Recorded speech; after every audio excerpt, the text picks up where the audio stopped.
एकनाथ शिंदे जयचंद झाला नसता, जयचंद माहिती आहे ना, हां, ज्याने महाराणा प्रतापचा घात केला, एकनाथ शिंदे जयचंद झाला नसता तर या भाजपच्या 100 पिढ्या उतरल्या असत्या तरी या मुंबईवर भारतीय जनता पक्षाचा म्हणजे महाराष्ट्र द्वेष्ट्यांचा महापौर बसला नसता आणि झेंडा फडकला नसता.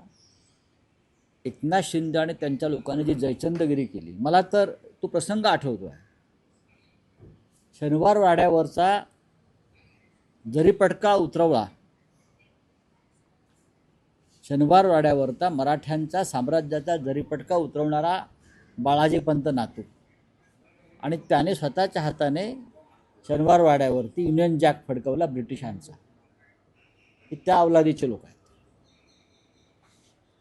ज्याने आपल्या मराठी साम्राज्याचा जरीपटका खाली उतरवला आणि त्याच हातानं ब्रिटिशांचा युनियन जॅक शनिवार वाड्यावर फडकवून इथे ब्रिटिशांच्या राज्याला, ईस्ट इंडिया कंपनीला इथे महाराष्ट्रामध्ये एक मार्ग करून दिला.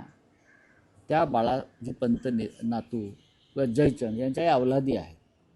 या अवलादी नसत्या तर म्हटलं ना, मुंबईमध्ये त्यांच्या 100 पिढ्या उतरल्या तरी स्वतःचा महापौर करू शकले नसते, जे महाराष्ट्र द्वेष्ट्यांचा महापौर होऊ शकतो.